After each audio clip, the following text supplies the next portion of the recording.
Hey everyone, welcome back to my channel. Today I've got some very interesting findings from AutoTrader that I cannot wait to share with you because it turns out that people are dumping their EVs faster compared to gasoline cars. And let's dive into why that might be.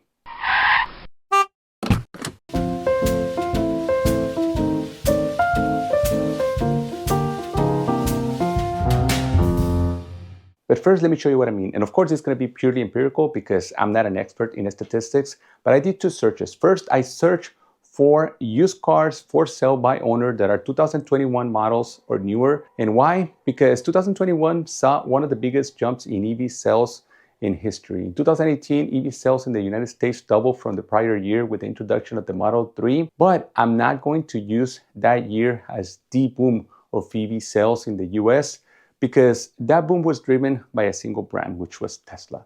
And I think 2021 is the real boom of EV sales in the US because the big jump in sales of that year offered people the very thing that Americans love: choices. In 2021 was the first year that Americans could choose from a wide array of choices from many manufacturers.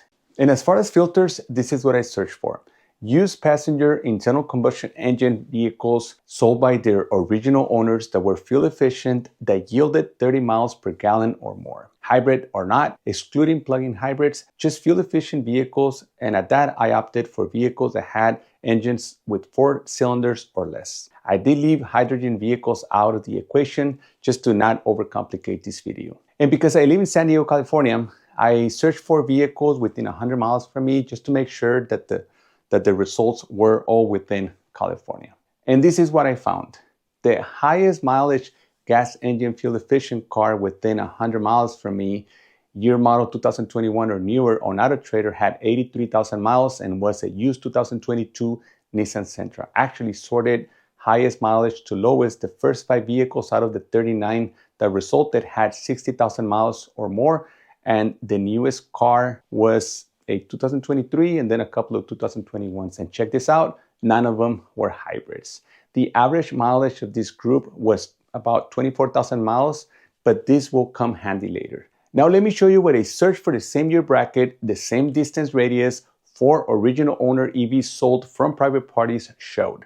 And on a side note, I excluded any electric trucks or full-size SUVs from the equation just to keep it fair, since they wouldn't be comparable to anything in the first group. But that's just me. So let me know in the comments if you think that I should have included those big electric SUVs and trucks like the Rivian and maybe Cybertruck and stuff like that.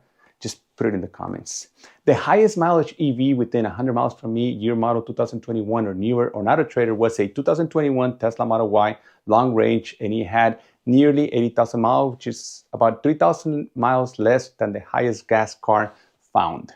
The results yielded 40 options. The average mileage of an EV for sale near me was 31,000 miles, or about 6,000 miles more, which is about 22% more miles than the comparable gas engine car. Makes me think if 6,000 miles is enough of a difference to opt to drive electric than a fuel efficient gas engine car. From this search, only 6 EVs had over 60,000 miles. And mileage of vehicles available for sale by original owners is important because of the reason why people choose to opt to buy EVs. The top 5 reasons that drivers are contemplating to switch to an EV according to nycerta.org are: number 1, EV charging costs less than filling up gas-powered vehicles. Number 2, lower overall cost over the lifetime of the vehicle. Number 3, lower maintenance costs than gas-powered vehicles. Number 4, avoid using gasoline. And number 5, no tailpipe emissions or exhaust fumes. But unfortunately, according to a study published in the Harvard Gazette in 2023, in the US, the typical non-luxury EV needs to log between 28,000 miles to 68,000 miles before netting any emissions benefits. So if this is accurate and the average mileage of an EV for sale near me was 31,000 miles, then even in the most optimistic scenarios, most of the well-intended early adopters of EV failed in their goal of reducing their carbon footprint, and only in a few instances achieved it beyond question. The highest price EV that I found was a 2023 Model S Plaid with less than 1,000 miles, and it was being offered for almost $84,000. While the lowest mileage EV I found was a 2021 Nissan Leaf with 25,000 miles for $15,000. The highest price gas engine car that I found was being offered for $44,000, and it was a 2023 Mercedes-Benz GLC 300 with almost 5,000 miles. And in contrast, the lowest price gas engine car was listed for $11,000, which was an Nissan Sentra of the year model 2022. The average price of an EV listed was about $34,000. The average price of a fuel-efficient gas engine car was about $25,000, or about 25% less. But what does this tell us? Well, let's break it down. But first, let me tell you my first-hand experience with an EV and many gas engine cars that I've had throughout the last few years. Actually, after my time with my Tesla Model Y, I made a video in which I said that plug-in hybrids were a better choice for most drivers out there. And the main reasons listed for my argument were that a plug-in hybrid offers the ability to drive fully electric on your commute to work, but give you the alternative of using it on pure gas for hundreds of miles with an efficient 4-cylinder engine, like is the case of the Toyota RAV4 Prime.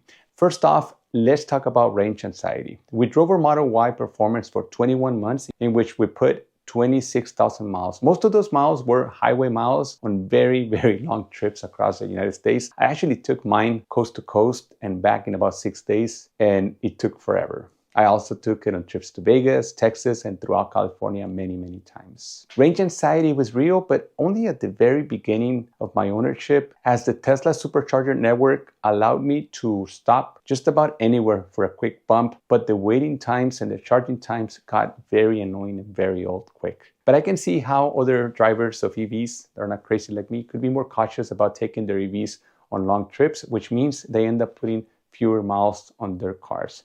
Luckily, the Tesla Supercharger network has been opening its doors to vehicles from other makes, which eases that pain. In my particular case, range anxiety wasn't as much of a turnoff as charging times turned out to be.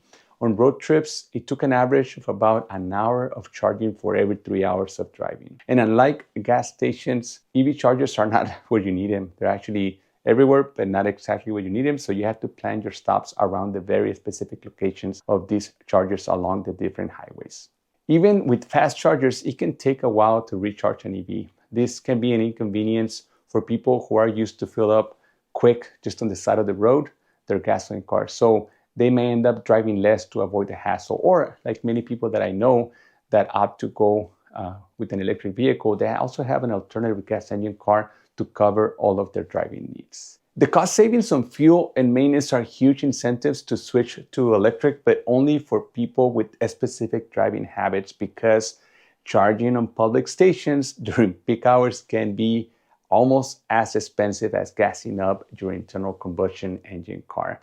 So a lot of people that buy an EV have a rude awakening when they find out that they paid a premium for a car, and in certain circumstances, they can end up paying more to recharge their car than if they had bought a gas zipper. Sometimes during peak hours, charging my Model Y had the comparable cost of charging or refueling a car that yielded high 30s for MPG. And nowadays, many gas engine cars can attain that mileage, especially on the highway.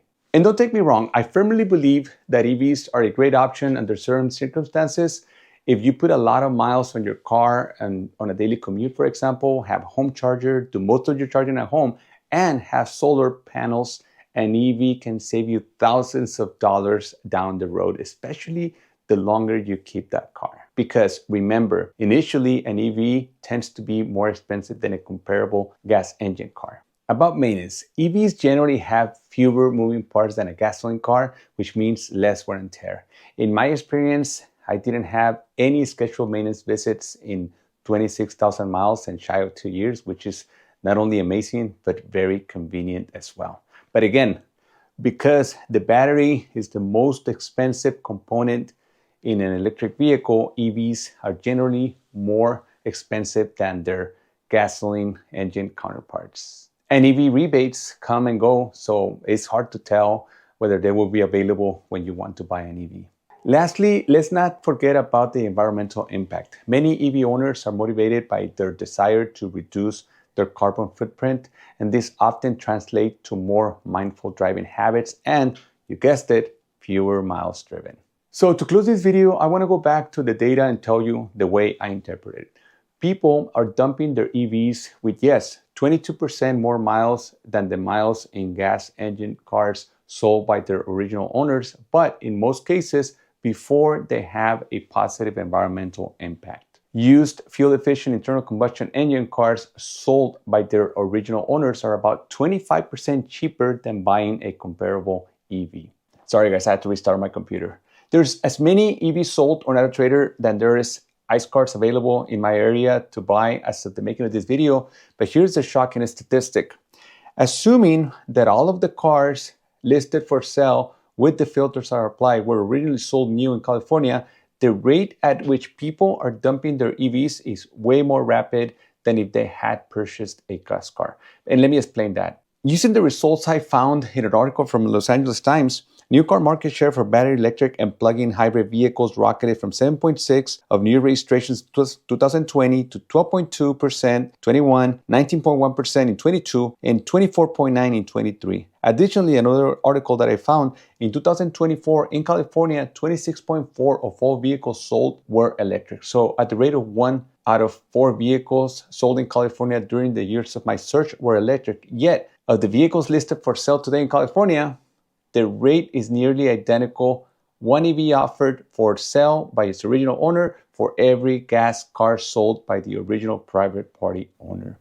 According to Expedient, leasing was the most popular way to finance a new EV in 2024. In the second quarter of 2024, it was about half of new EV purchases were financed through leasing, up from 21.7% in 23 and 14.1% in 22. On the other hand, Statista says that in the second quarter of 2024, 25% of all vehicle sales were leased. But this is a nationwide number, and I'm sorry that I couldn't find data specific to California and or gas engine cars. But this tells me that nearly half of all new EVs sold are leased, and that 1/4 or less of gas engine vehicles sold new in the US were leased, which means that proportionally, there should be less EVs available for sale by owner near me on AutoTrader, because 1 in 2 EV owners actually bought the car, not leased it. I do not know the very particular reason why each EV owner is selling their vehicle near me, but judging by my case, the EV experience fell short of my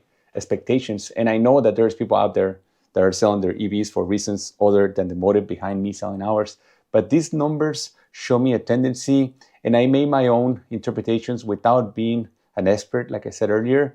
And to make things more confusing, there's a lot of people out there that do like their EVs. Globally, only 1 out of 10 EV owners will go back to a gas engine car. So if this is true, why is there as many EVs for sale by owner as there are gas engine cars per purchase on AutoTrader near me? And moreover, if this number is true, why is it that the average EV sits on the lot to be sold new 65 days when a gas engine car sits on the new car lot for only 47 days? And lastly, I really don't want to get into how upside down some of these owners of both EVs and regular cars are upside down on their loans, because remember, we have seen some record high finance rates on auto loans as well as markups in dealerships of both EVs and gas cars. But having electric cars sit longer at the dealership, even when manufacturers are offering very attractive lease options to get these EVs moving, makes me believe that the used car market for EVs is not going to be as hot as long as the rates for used cars remain high. But please let me know in the comments, have you purchased an EV yet? And if you have, do you still have it? And if you sold it, I would love to know the reasons why. I want to hear from you. Leave it in the comments. Thank you for watching, and I'll see you next time.